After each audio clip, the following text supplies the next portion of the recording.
How to knit mittens. Hi everyone, Norman here. Today we are going to knit these beautiful color work mittens together. You can do so using circulars or double pointed knitting needles, whatever you prefer, and I guide you through all the important steps of this free mitten pattern. Let's dive right into it.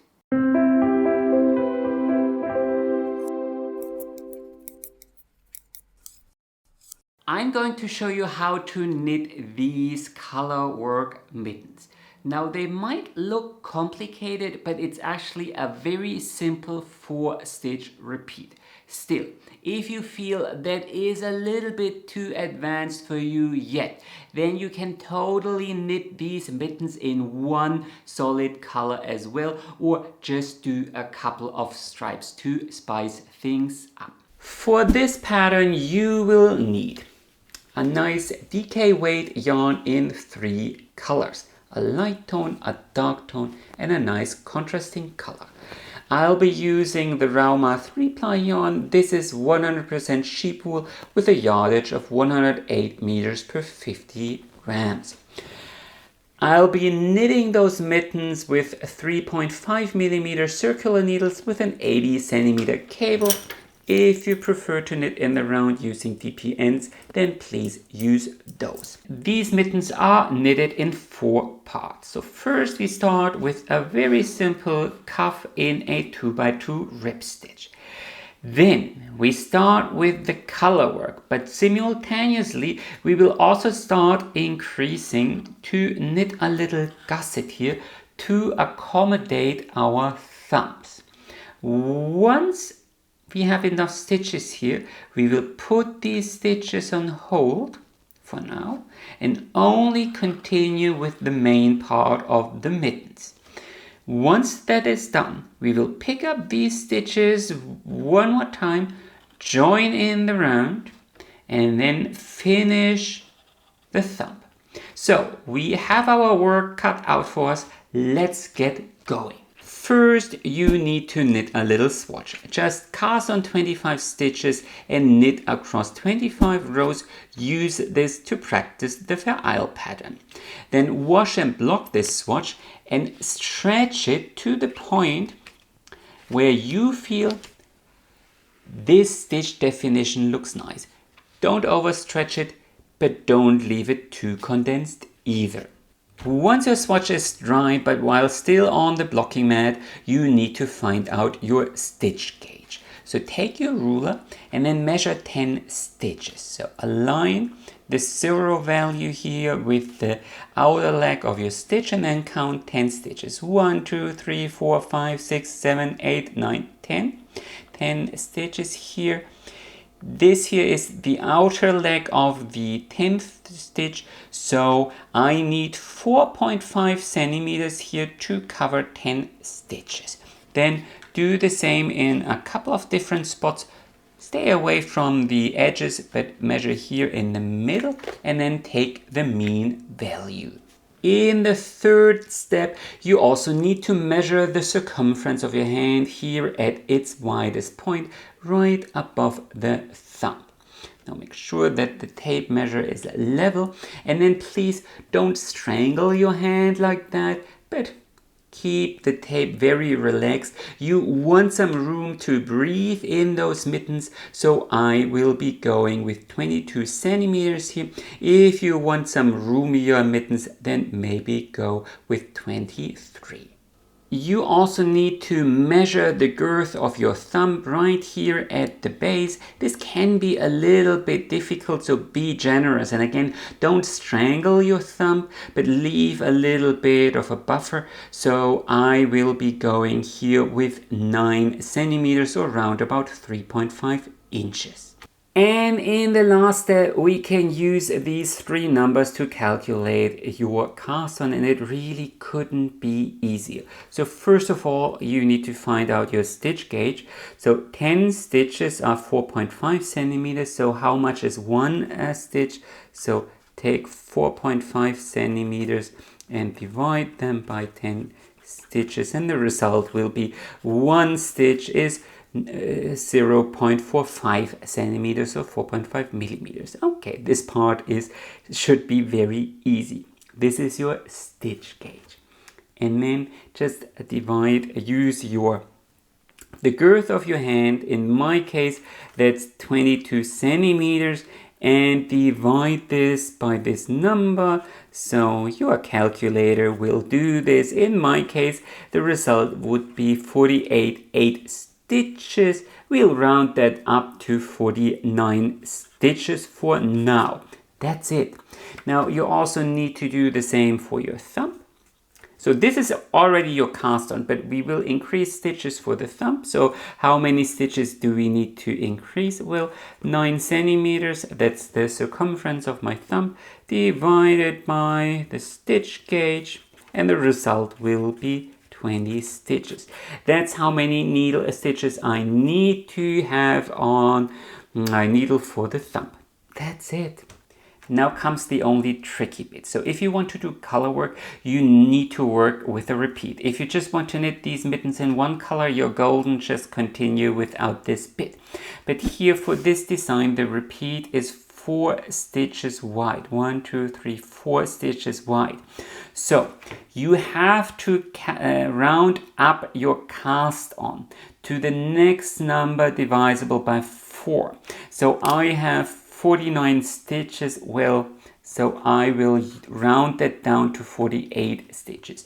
But I wouldn't typically I would round up, because if your mittens are a little bit roomier, that's okay. If they're too tight, then this will typically be not very comfortable to wear. But you know, that's just 1 stitch. So I'll be using 48 stitches, and this is how many stitches we will cast on. So let's cast on the required number of stitches together. You can use whatever cast on you like, but I'm going to use an alternating long tail cast on. So I start with a simple twisted loop like so, and then I cast on 1 more stitch using the long tail cast on technique, and then I cast on 2 stitches purlwise by going here into the loop around my index finger, and then I cast on another 2 stitches knitwise, followed by 2 stitches purlwise. So I will cast on in pattern, and I will cast on altogether 48 stitches plus 1 knit stitch at the very end. And this extra stitch will be used to join things in the round. We will pass it over, so you end up with 48 stitches. So 49 stitches on the needle. You don't need to leave a very long tail, just one that is long enough for weaving in ends later on. And then we can already join in the round. So here for the magic loop technique, pull cable through here somewhere in the middle, and then pull the cables out so the stitches are sitting here on the knitting needle. Make sure that you don't accidentally twist things. This can easily happen, so do this in a controlled way. And then there we have this 1 additional stitch. So what are we going to do with this 1 additional stitch? So I'm gonna slide that stitch here right to the tip of the needle, and then I'm gonna pass it over here, or slip it over to the other needle. And then I'm gonna take my hands and pass this the second stitch over the first. You can also do this with a spare knitting needle. Let's do that, because otherwise you won't be able to see this. So just use a spare knitting needle and pass that over. Can be a little bit tight. And then pull on the tails, and just like that you joined in the round. And then we can actually start knitting. So we passed over 1 stitch. This means this was actually our knit stitch. So For our repeat, we will knit across in the 2x2 rib stitch. We knit one knit stitch, remembering that the other knit stitch of our 2x2 rib stitch sits here over on this side, and then purl 2 and knit 2. Now some people find that the ribbing looks a little bit neater when they knit it with one needle size smaller.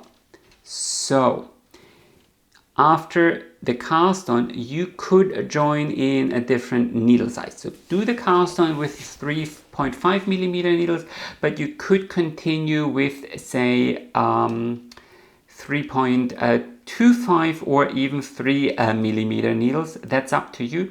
I won't do this here. In this case, my ribbing, I tried things out and my ribbing looks nice enough. But if you are worried, then please do that. And then just continue knitting across in the 2x2 rib stitch. Knit 2, purl 2, knit 2, purl 2. Now here's a little trick in case you have an uneven number of stitches on the needles, or just as important for continental knitters, it's always best if the last stitch on the back needle is a purl stitch and the first stitch on the front needle is a knit stitch. So if it isn't, you risk a ladder, stuff like that. So in this case, you can use the traveling magic loop technique. So instead of pulling out the cable here on the needle all the way, you just pull it out like so, and then you squeeze the cable through here, through that gap, and then you continue knitting like so. So you never actually have to bridge a gap as you knit across, and this can help to avoid ladders. Anyway, from here you need to continue in this 2x2 rib stitch until your cuff is round about 5 centimeters or 2 inches long, and I'll see you there. So round about 30 minutes later, I covered 5 centimeters or 2 inches, and now is a very good time to try on your mittens in the making for the very first time, or the cuff of your mittens. Now I quickly put on the finished sample here, because here and now you need to decide how long your cuff should be. There are no right or wrong answers here. 5 centimeters or 2 inches is always a good guess, but you can knit longer or shorter. So I went for a folded cuff because it's a little bit warmer and it has a nicer fit. However, this fold line eats up quite a bit of fabric, so if I unroll this, you can tell that this here is round about 12 centimeters or 5 inches, even though the finished cuff is only 5. So decide for yourself, toy a little bit around with your cuff, decide for yourself how long you want it to be, and then I'll see you once you hit the end of your cuff. A couple of minutes later, I finished knitting my cuff. Now would be a good time to fold things over properly, check if this is the size you were aiming for, and if it is, we can continue discussing the placement of the thumb gusset. So if you take a look at your hand, you will notice that index, middle, ring and pinky finger, they sit all on the same plane, whereas your thumb is a little bit offset here to oppose those fingers. So I placed a little beginning of the round marker here. See that stitch here? It perfectly aligns with all those fingers. And now I want you to grab a couple of or 2 more stitch markers. And so we will place 1 stitch marker here, 2 stitches before the end of the round. So here. Place one stitch marker here. This will be, well, the end of our gusset. See here, the end of our gusset. And then place another stitch marker with 3 stitches in between. So 1, 2, 3. So the second stitch marker here, 5 stitches before the end of the round. And here, from these 3 stitches, we are going to work the gusset that will accommodate the thumb. For the right hand, obviously, you need to do the exact same thing here over on this side. So 2 stitches after the beginning of the round, place 1 stitch marker, and then another after 3. That's how you would work the right hand. But we will start with the left hand. And here, if you are, well, it kind of works. You don't need to do this while wearing the gloves, and then closing these stitch markers is a little bit easier if you have both hands. So from here onward, I will continue doing color work. You don't have to. You could continue in one color if you think that looks better or is easier for you. Do continue in one color. But I will do color work because so many of you requested that. In the first step, I'm just going to knit across this one row. So no more purling, just knit across until you reach the stitch markers. Okay, so knit across, and then here slip that second marker as well, and then we are going to switch our shift our beginning of our round by 2 stitches. So this stitch marker is still important because later when we decrease towards the tip, we will have to use this stitch marker. But now we want to do color work. So our color work rounds will start here 2 stitches in right after the gusset.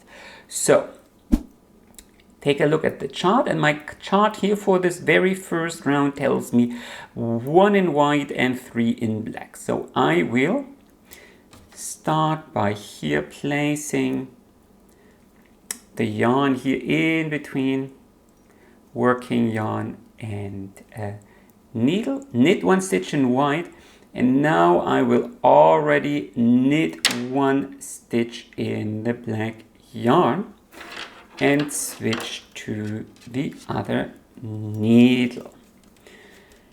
Pull that out. So now we need to talk about tensioning method, and here's how I tension the yarn. So wrap around the pinky finger once. Then here I have 2 pieces of yarn here wrapped around my index finger, and I will flip 1 yarn around. Now for the next round, or for the rest of your mitten, remember the black yarn always is on the left side and the other yarn towards the right. That's what you need to remember for now.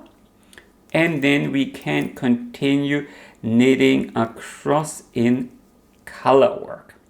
So, as I said, the chart tells me to knit 3 in black followed by 1 in white. Now we need to talk a little bit about color work. So, whenever you switch colors, make sure that you stretch out these stitches here on the needle, because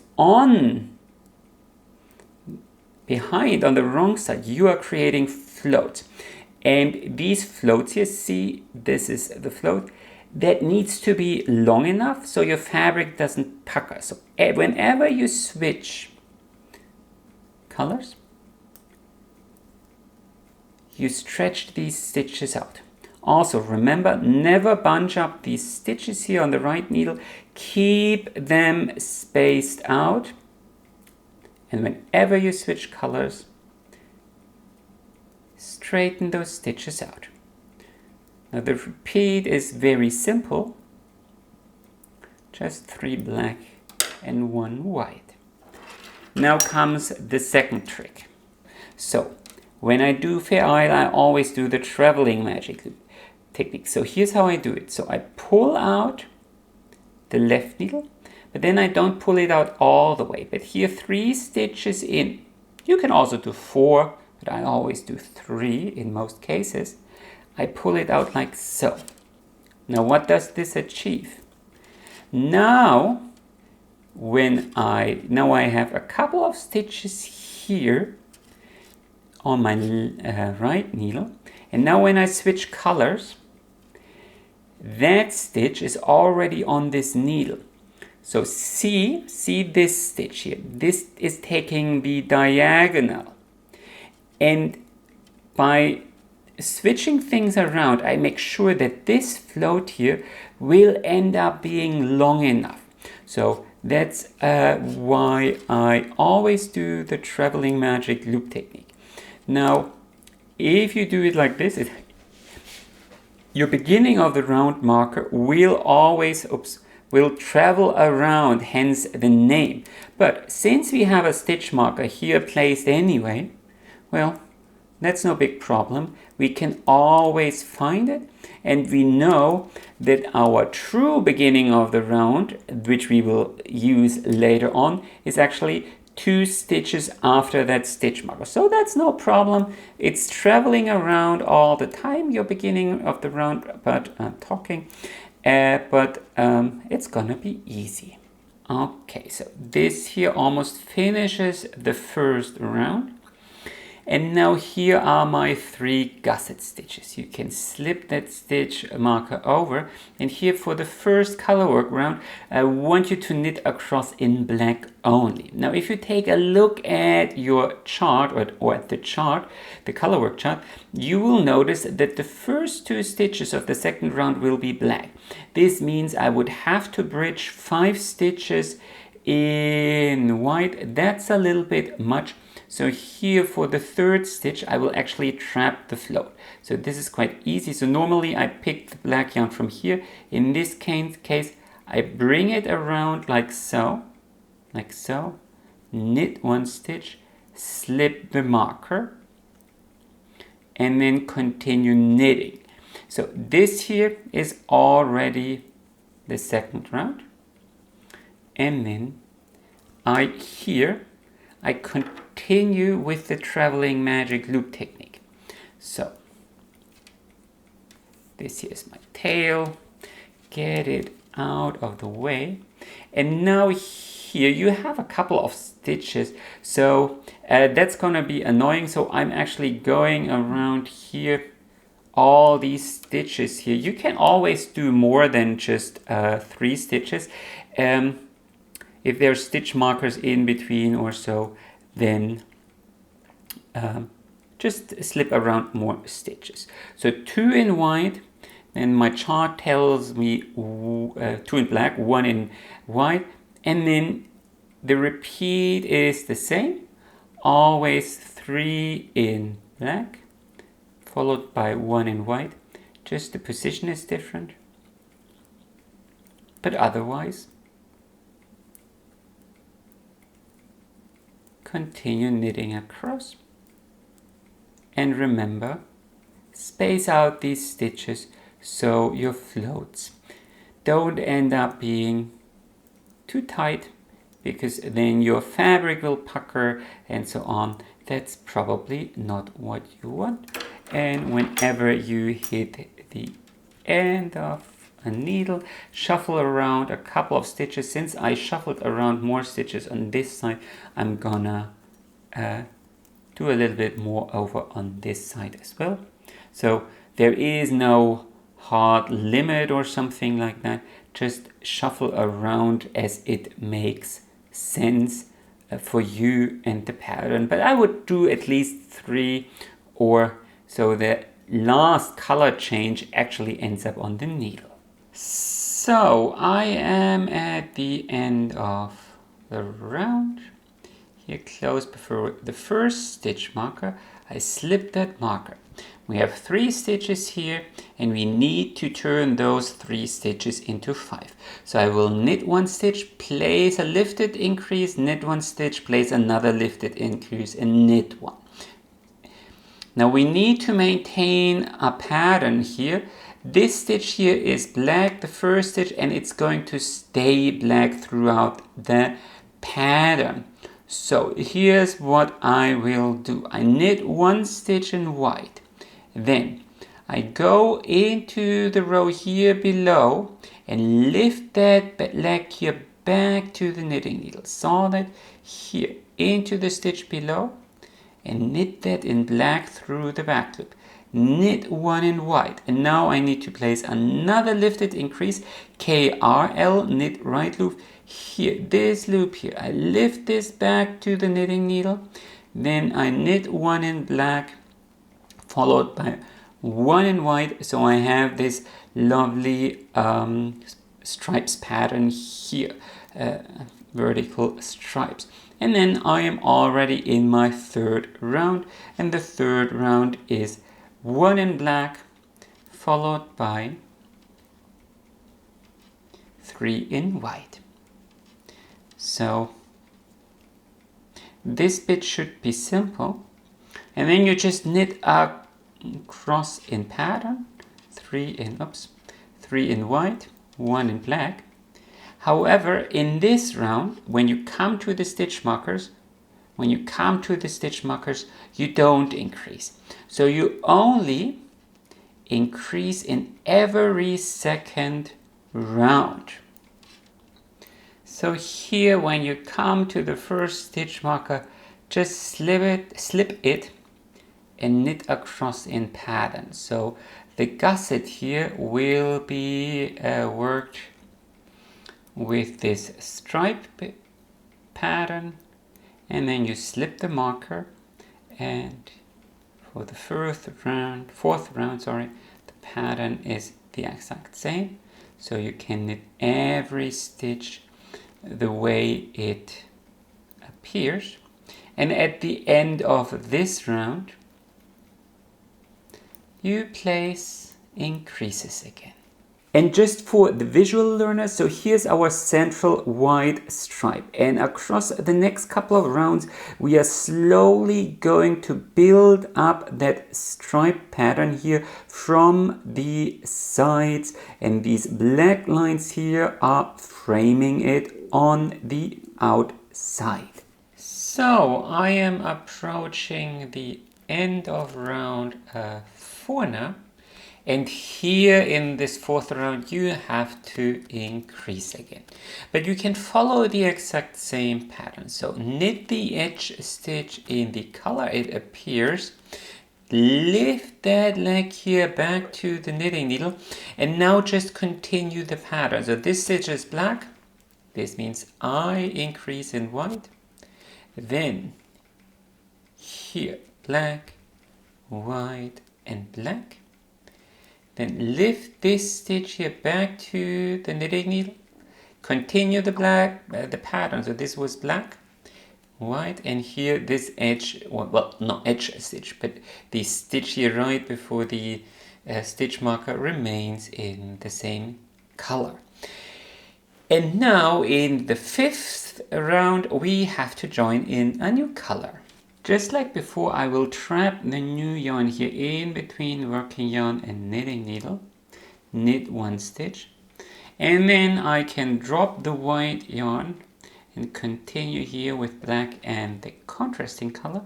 And as I said before, the black yarn always stays here on the left, the other color here comes or is wrapped around the finger on the right side, and then you continue here across the pattern, and the pattern says 3 in the contrasting color and 1 in black. So a better way to describe it would be knit all white stitches in the contrasting color and knit all black stitches in black. And of course here too you continue with the traveling magic loop technique.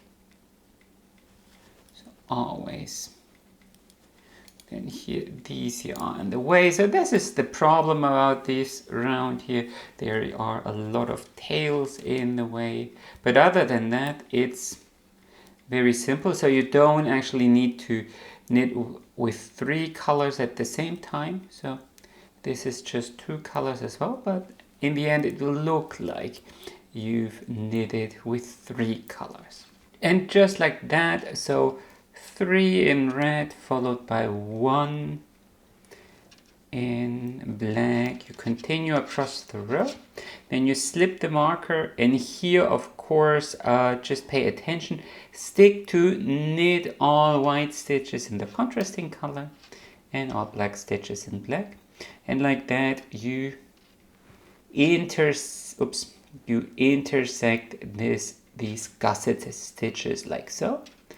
Then you slip the marker, knit 1 in black, and then you can already drop the contrasting color and pick up the light yarn again. And I would pick it up in a way that you see that you trap here this contrasting color in between the yarns here on the back side, and then, well, like so of course, and then you just continue knitting across.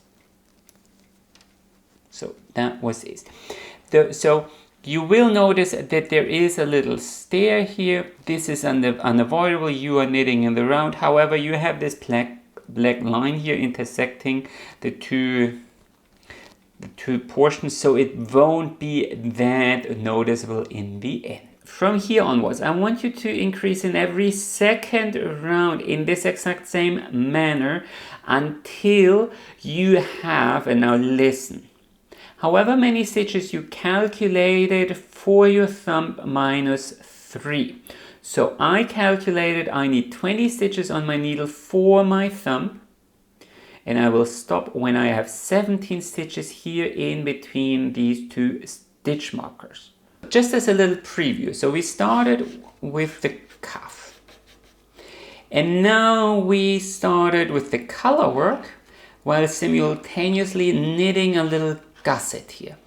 Once that gusset is finished, we will put these stitches here on hold and continue with the main part of our mittens. And then we will pick up these stitches one more time and join them in the round. But right there, when we want to join things in the round, we will have to bridge 3 stitches here, so we can actually join in the round. So that is, and then we can continue here with the thumb. This here needs to be, in my case, 20 stitches. We will bridge 3 stitches here. This means here for the gusset, it's 20 stitches minus here, this little bridge, minus 3. That's 17 stitches.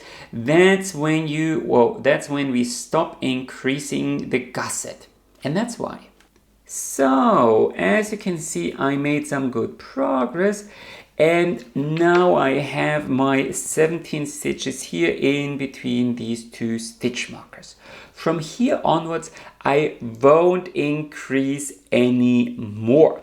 So I will continue to knit across in pattern, just work all the stitches according to the chart until the fabric barely covers this gap here. So the gap between the thumb and the base of the index finger. So around about 2 more centimeters or 2/3 of an inch.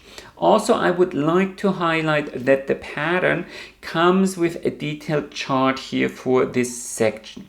So I actually staggered this decrease and this decrease a little bit to optimize this transition here from the main motif here towards these, well, vertical stripes. So please take a look at the pattern and the chart if you obsess about these details, because with just a little tweak you can optimize these increases, so don't miss out that. So here I am a couple of minutes later, and I finished the gusset for the thumb. As you can see, the fabric here more or less covers or barely covers here this gap here, and this line here, just make sure that it sits right on top of your wrist, you know, here.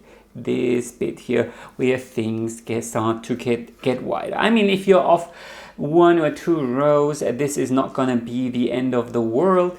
The worst that could happen is that here the knitting will cover parts of your arm, but since you can cover that up with the folded cuff, it's not going to be the end of the world. But ideally speaking, here this line sits right at the very base of your thumb, and here it reaches all the way up to your thumb.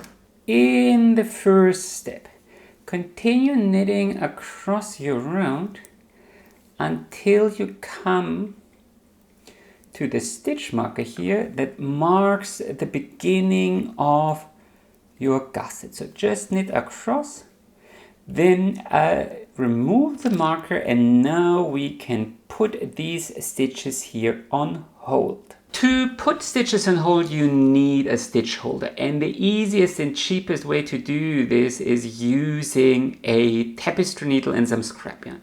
So simply thread that scrap yarn on the tapestry needle, and then here slip these stitches to the waste yarn. Tie a little knot here so they can't slip off, and you are golden. Now I am actually going to use these CHAGU mini needles here. I feel they are the perfect stitch holder because you actually have a needle at the end, and this makes picking up the stitches a lot easier later on. However, if you don't have one, the scrap yarn and the tapestry needle works just as well. And like so, pick up all the stitches here, then remove the marker, and now we can join in the round again. Okay, so here my stitches are on the stitch holder, and now we need to join in the round. This means we need to bridge this gap. We will do this by casting on a couple of stitches mid-row. There are multiple ways to do this, but I always use a knitted cast on. Now a knitted cast on typically works in this direction, so that's why we turn our work around and do the knitted cast on purlwise. I'm picking up one color only and leave the other here to the side. You can also do this with 2 strands held together. However, I will do it with 1, and I will cast on 1 stitch, and then I will take the second skein and twist it around once here. Twist it around once, and then I will cast on the next stitch. Cast on a 3rd stitch here. Then I will wrap the yarn around one more time, like so. This will twist things a little bit, but you can undo it later on. And we will cast on 5 stitches purlwise all together. We just need 3. But we will decrease 2 of these stitches right away to avoid, whole stuff like that. And now we can turn around. Here are our 5 stitches. So this is the last stitch of our knitting, and then we have 5 stitches here with this float on the back side. And from here things are pretty straightforward and easy. So we are going to use our magic loop technique here, and then organize our yarns, and then you simply continue knitting. So right now no special technique, just keep a nice enough tension and knit across according to the standard Vereil chart. So that should be very simple. So the trick is using the knitted cast on purlwise and then knitting across. However, we cast on 2 extra stitches, and we are going to resolve these right now.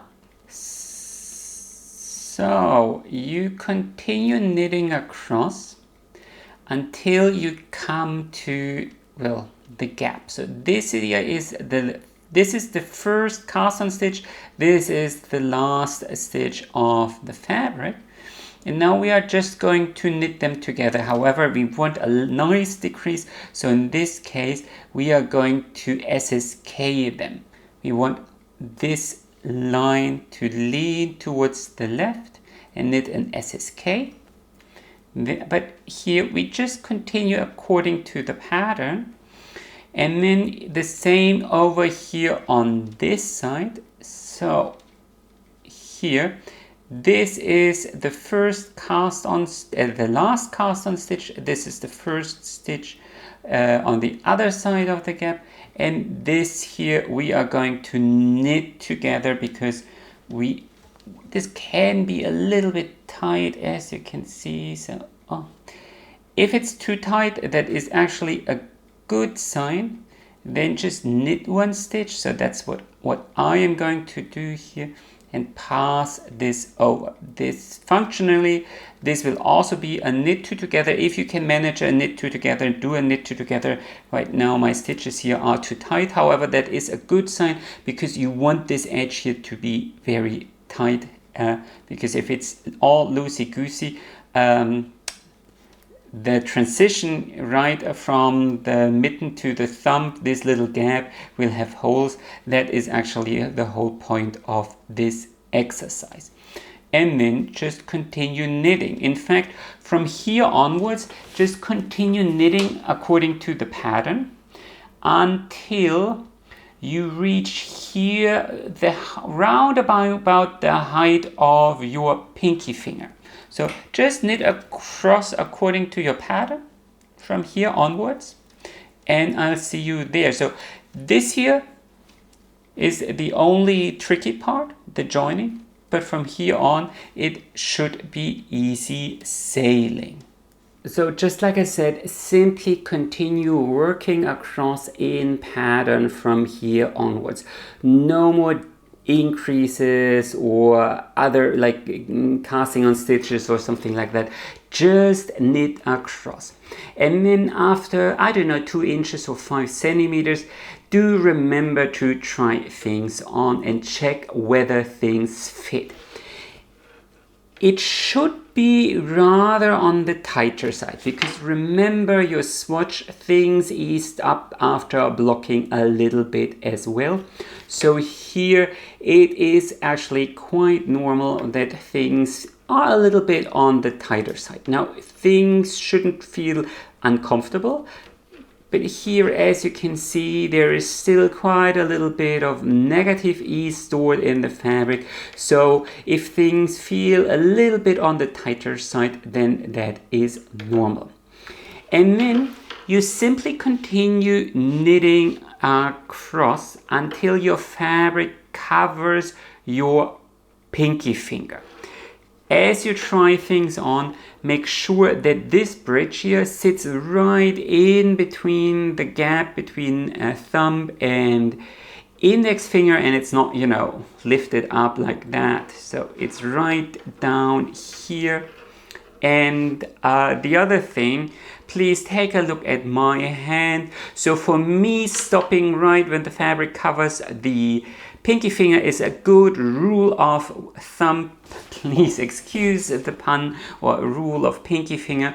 But our hands all look a little bit differently. So some people have a middle finger that is almost, well, a little bit shorter or quite a little bit longer than mine.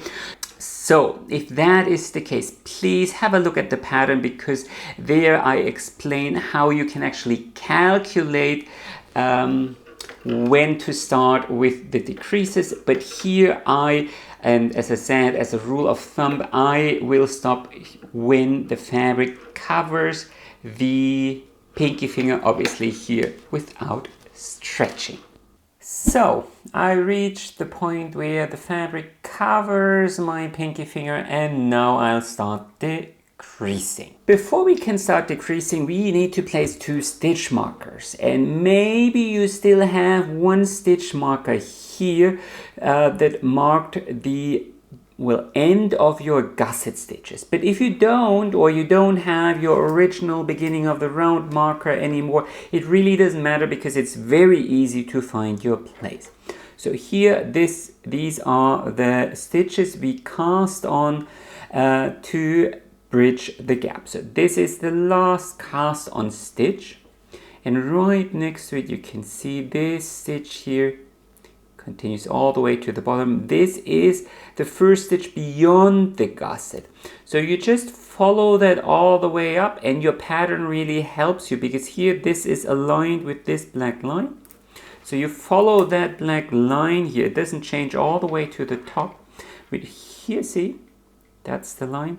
So here, between these 2 stitches, this was where you place the stitch marker to mark the beginning, or rather the end of your gusset stitches. Now please remember, at the very beginning when we actually started knitting the gusset, we moved it 2 stitches in. So the original beginning of the round was right here. So this was where the gusset started, and 2 stitches in, this was the original beginning of the round, and this is where I want you to place 1 stitch marker.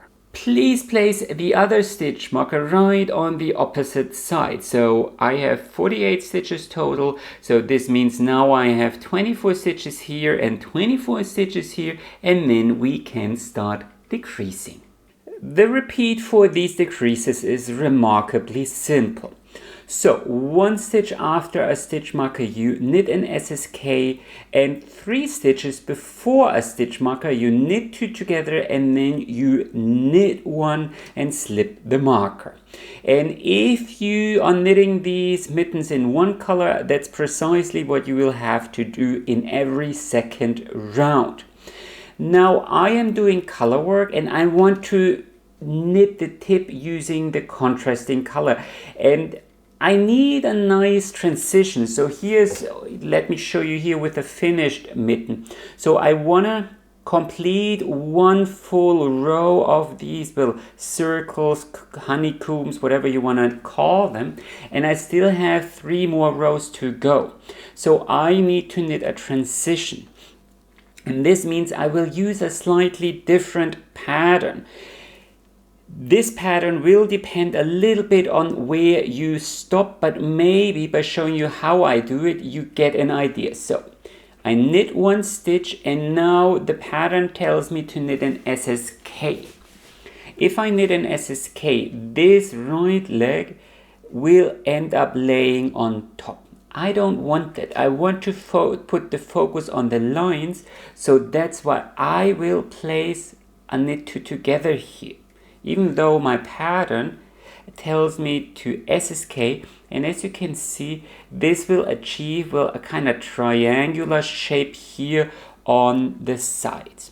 You don't have to do this. You could, if you say, okay, Norman, this is quite the hassle, I don't want to deal with that, you could switch to the contrasting color right away. You can do that. And then you work across until you come to the next stitch marker.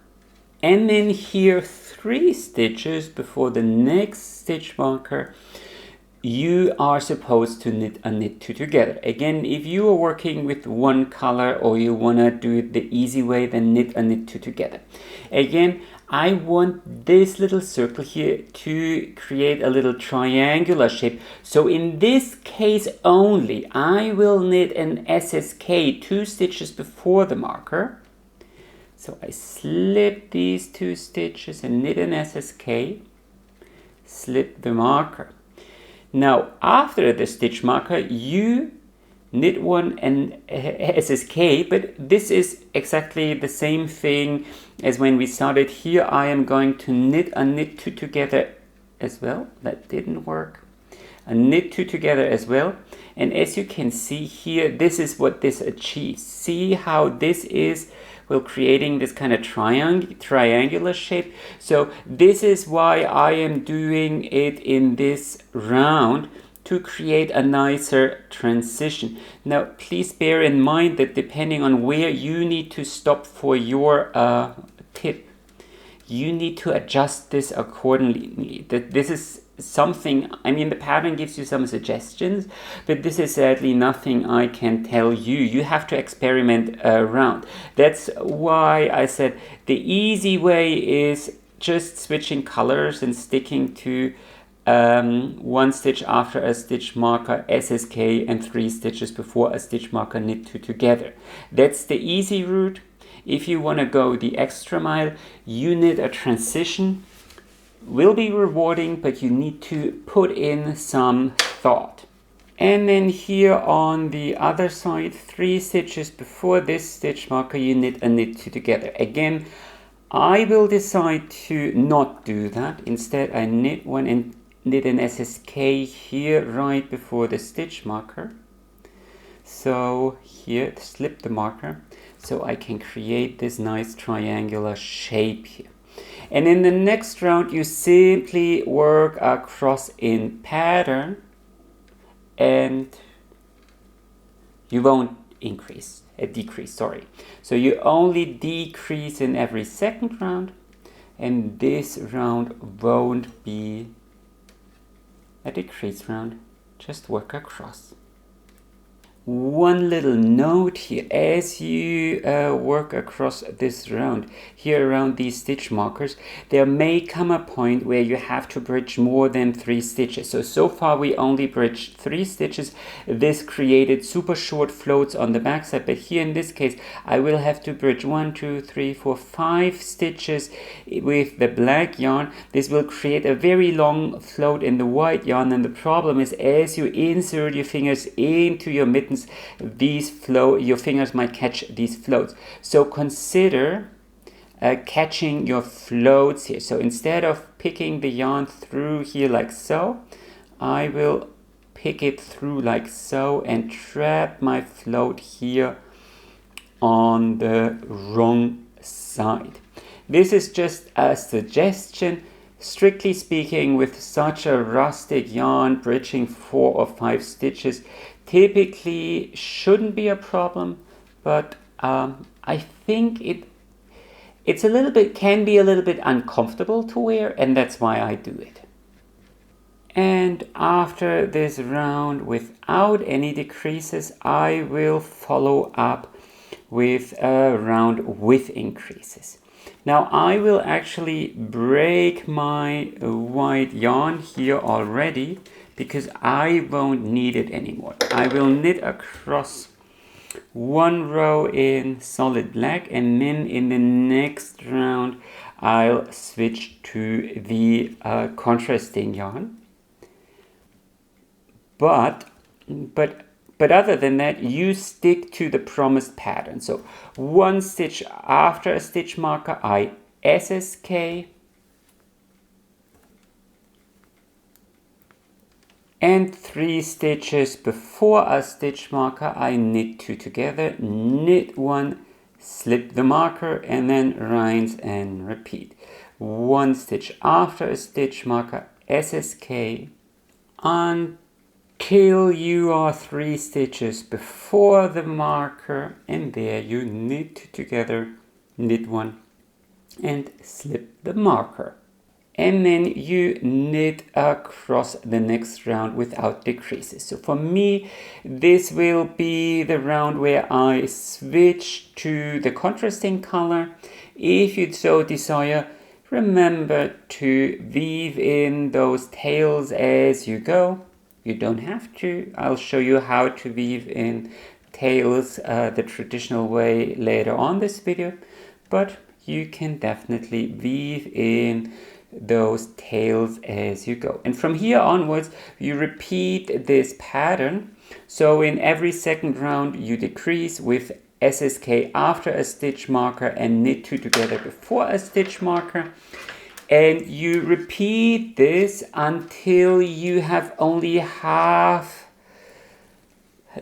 of your original number of stitches remaining. So I started with 48 stitches, and I will continue to decrease in every second round until I have only 24 stitches left, and I guess I'll see you there. Or rather, then you simply decrease in every round, so there's no big secret there.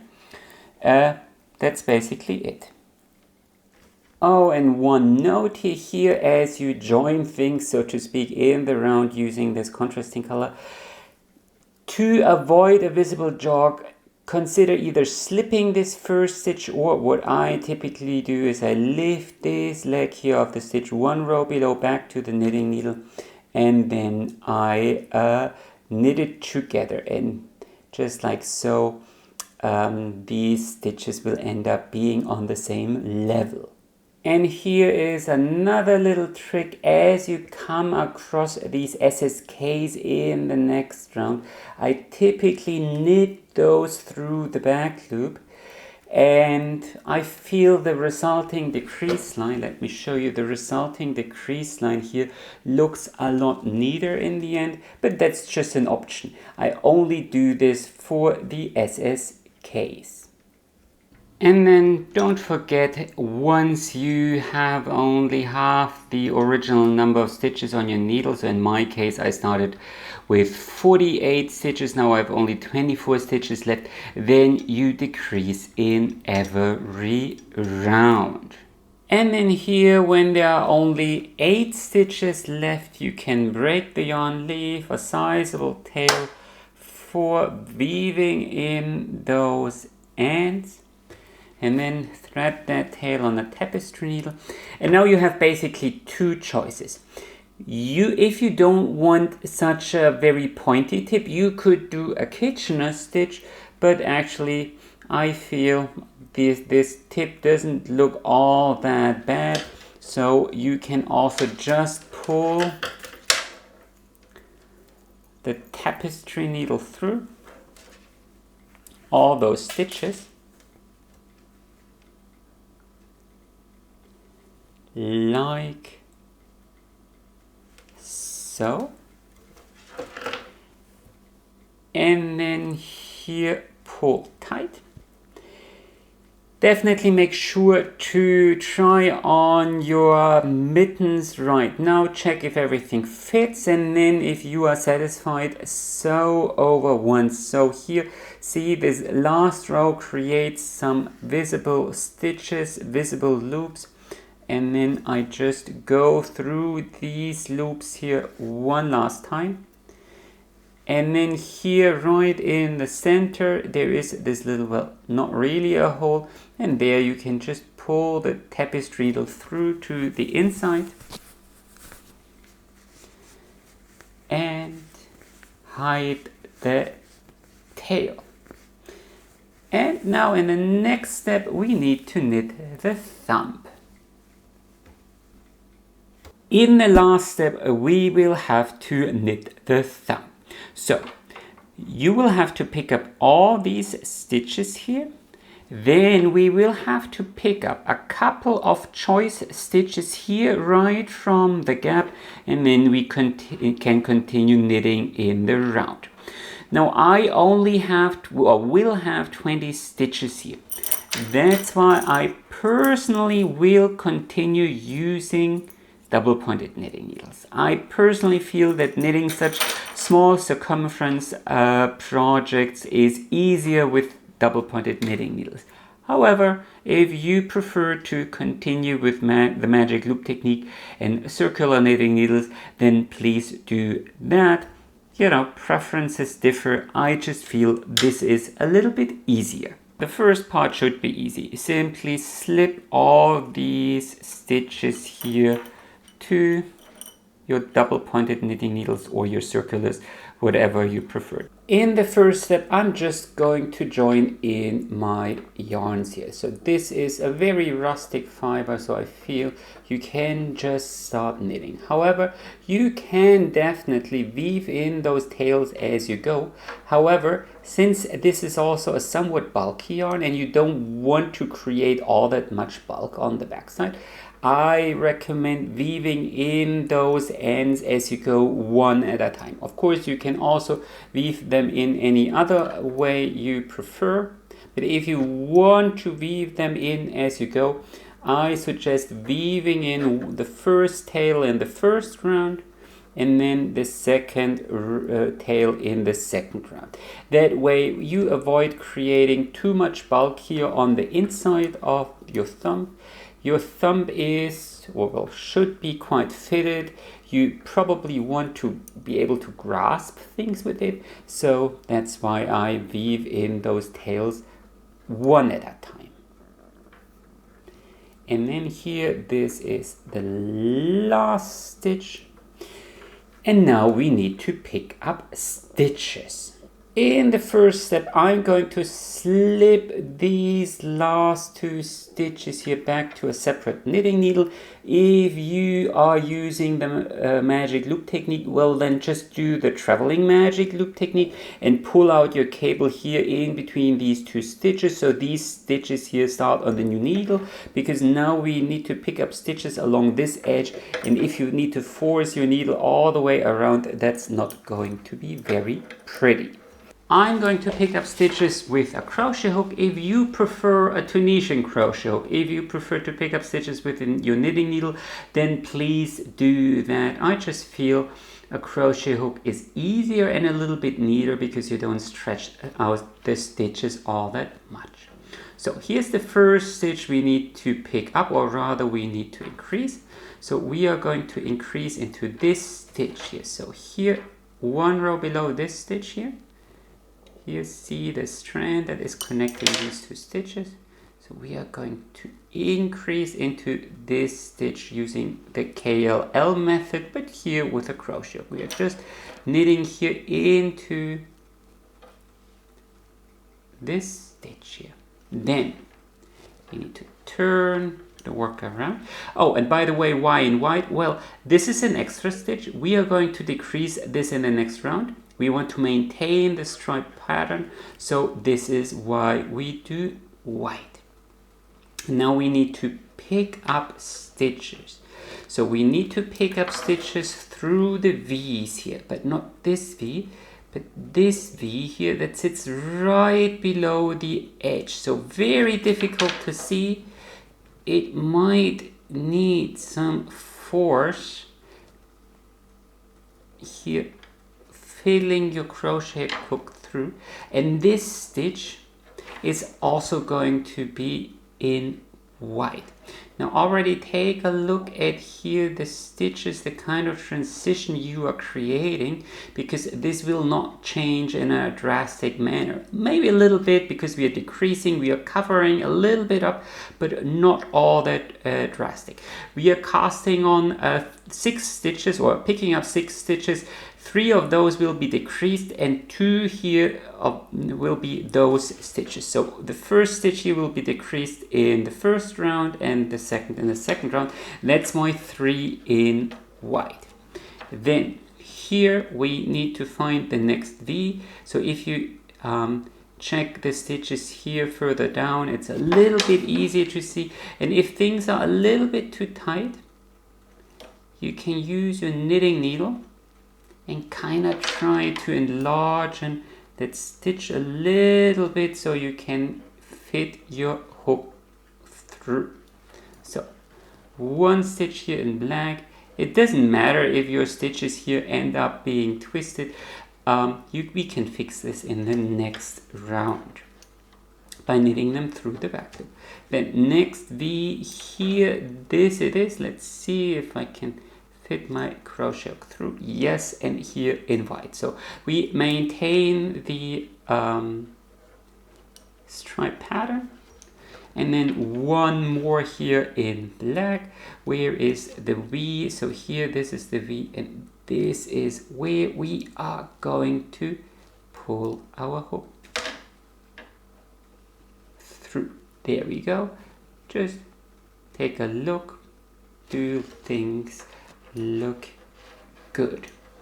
And then over here on this side, we need to pick up another stitch. You can do this with your crochet hook, but I typically already join in the other needle, so I might as well do it with my knitting needle. So take a look. So this stitch here is connected to the next stitch. So here, this is where we need to increase into. Our last stitch was black, so we do white, and then join here in the round and continue the pattern.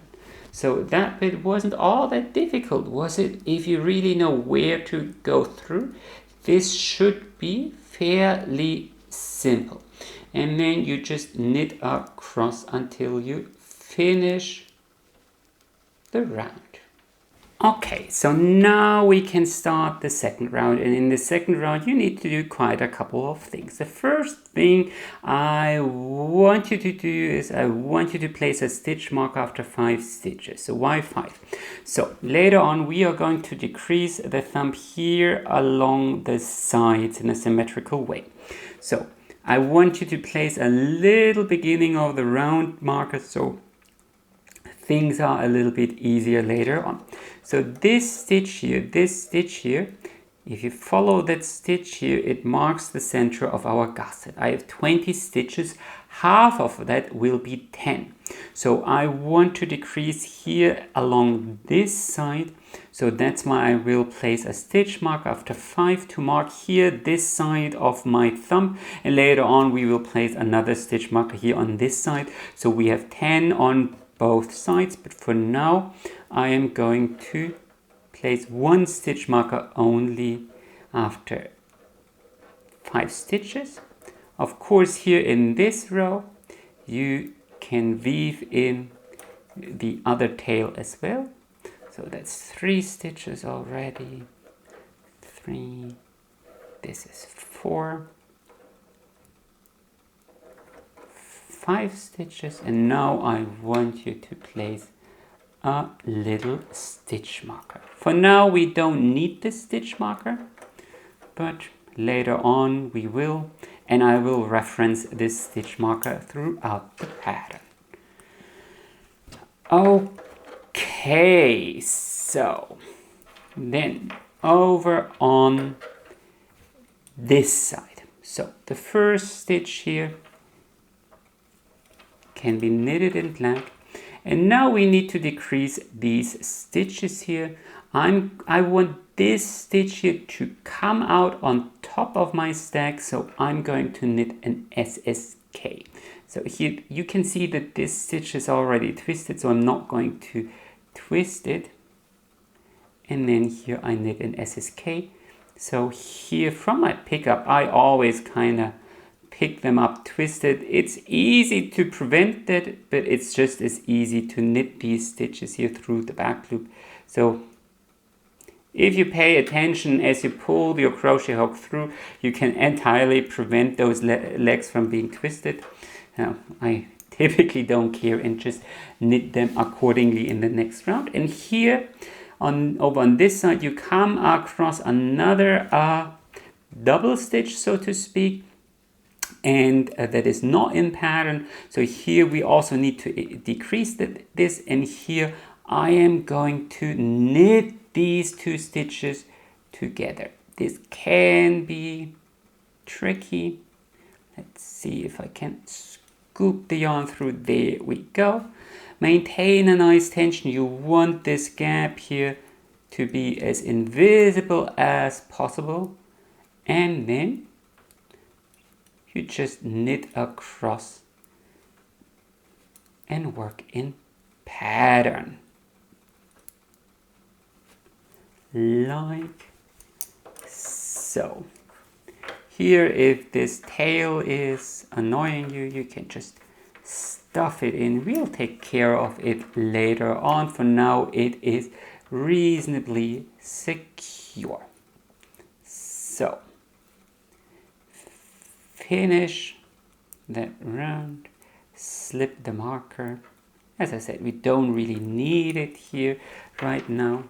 And then here in the third round of our thumb, we still need to decrease that stitch here. And again, we will do it with SSK right here, knitted at the very tip of our knitting needles to keep it nice and neat. And then continue in pattern. Now from here onwards, you can knit across the way the stitches appear. So knit all black stitches in black and all white stitches in white. Do remember to join in the contrasting color, and I'll see you once your knitting almost covers your thumb.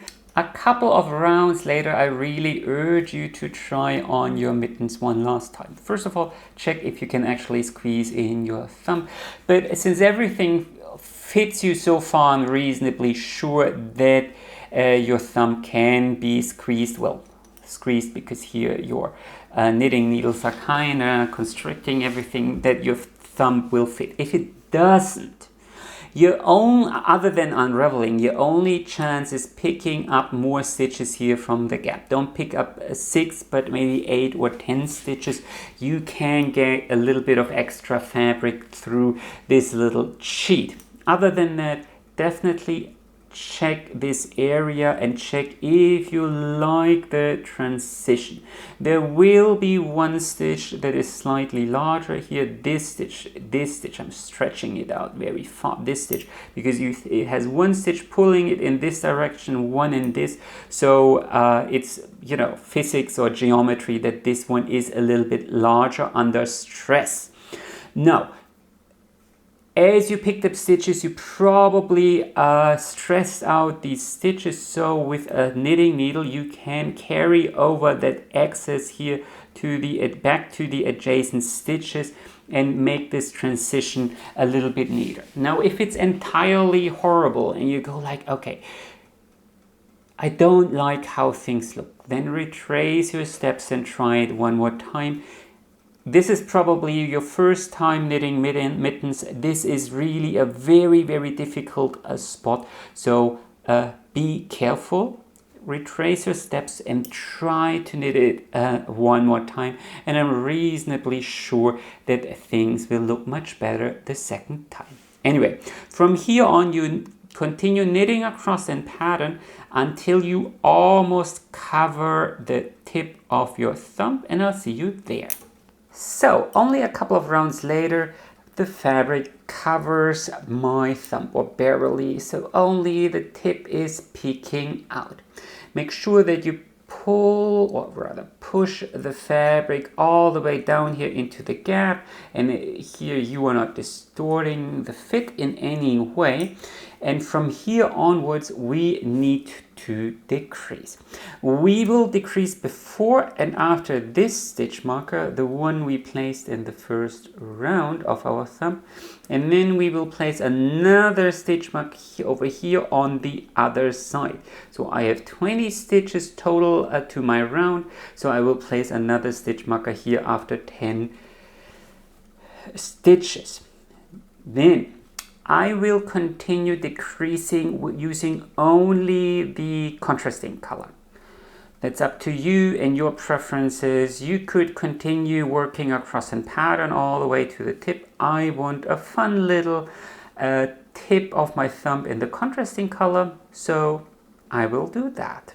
So as I knit across, I will knit one transition round where I alternate black and red. So here, after 10 stitches, I will place the other stitch marker, and then here I shall continue knitting across, slowly or gradually switching over to the contrasting color. And then we will start decreasing. So the pattern for these decreases is fairly simple. So 3 stitches before the stitch marker, you knit a knit two together, and after the stitch marker an SSK. So only 1 stitch in between. And as you can see, after this 1 intermission round, I only use the contrasting color. So 3 stitches before, I knit a knit two together, and then after the stitch marker an SSK, and the exact same thing over on the other side. So 3 stitches before the stitch marker, I knit a knit two together, knit 1 stitch, and right after the stitch marker I SSK. And you do this in every round. So if you take a look at your the tip of your thumb, you will notice that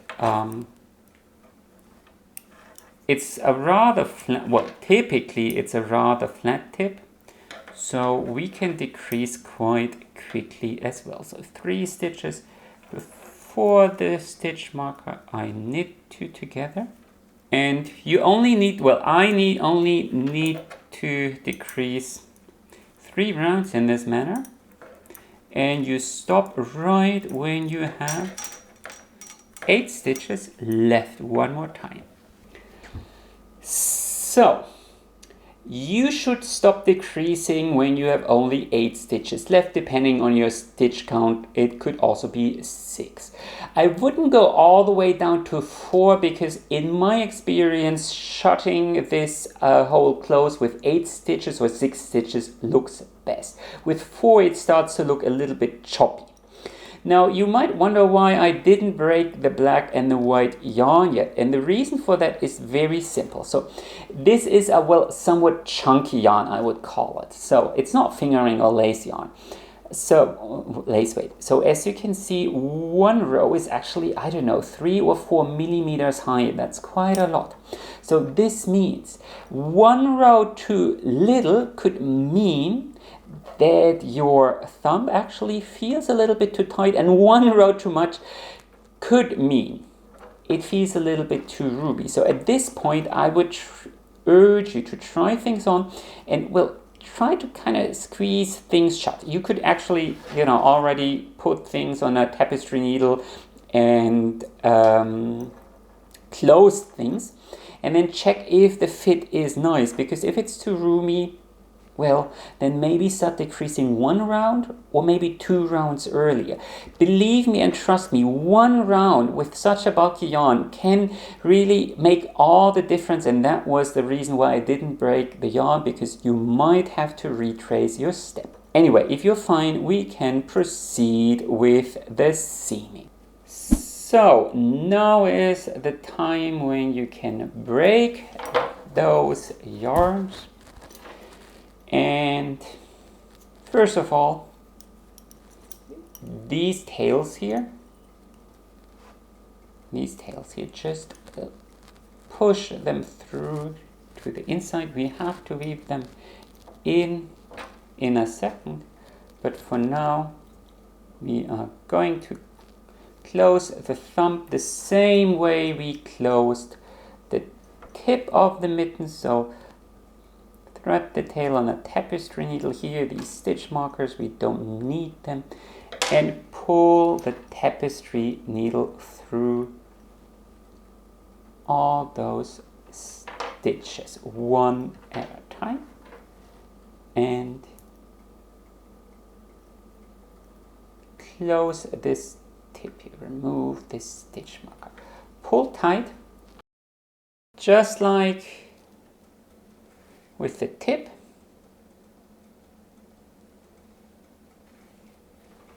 Sew over once, sew over once, and then you can go right here, right through the center, and pull the tapestry needle through. This might be a little bit more difficult, but take your time and pull everything through. like so. Take a look. If things look neat, see, and then we weave in the tails. So, while still here on the right side, the first tail I'll weave in is here my cast on tail. Why the right side? Well, I'm going to fold things over. So I don't want to weave in the tail here on the wrong side where things will be visible. So I want to weave it in here on the wrong side. If you don't want to fold your cuff, well, then of course you would have to weave this tail here in on the wrong side as well. And as you can see here, I use a sharp tapestry needle. This is important. I use a sharp tapestry needle, sometimes also called a chenille needle, to go follow one rib here. For more traditional Fair Isle tails, one method goes like this. So normally when I weave in tails, I take a sharp tapestry needle and pierce right through these pearl bumps like so. You can also do this with Fair Isle knitting. However, you need to go underneath those pearl bumps. So here, so you kind of need to push these floats to the side, and then here, go through. A little bit hard to say. You kind of need to feel around a little bit, and here do it like so.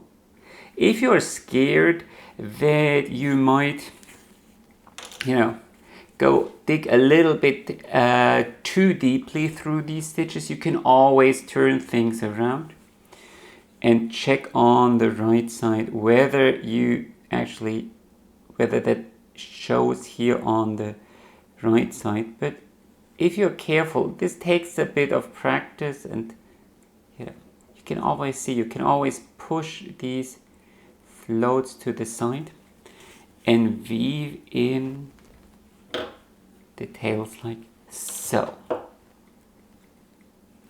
And then here I always, so I don't for Fair Isle knitting, I don't break the yarn like so, but I rather cut one strand, then the other strand, and then the third strand, and the result will be, well, a little stub here that tapers out, and then this is, well, some say it facilitates felting. Actually, I'm not sure if that is true, but that's what a lot of people do, and it doesn't take a lot of time, so why not do it? And then of course you need to knit your second mitten. You also need to knit not only the left but also the right mitten, and then wash and block them. Now I am using here these special mitten blockers. I found them on Etsy, but maybe your local yarn shop has them as well.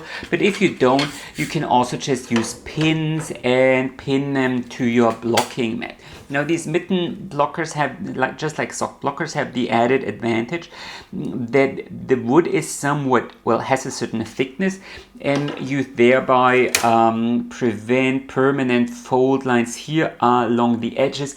Since mittens need to be flat anyway, I don't think it's too big of a problem. Take special note here that I don't really stretch out the ribbing here. I just stretch it out lengthwise, but not here all the way to the sides.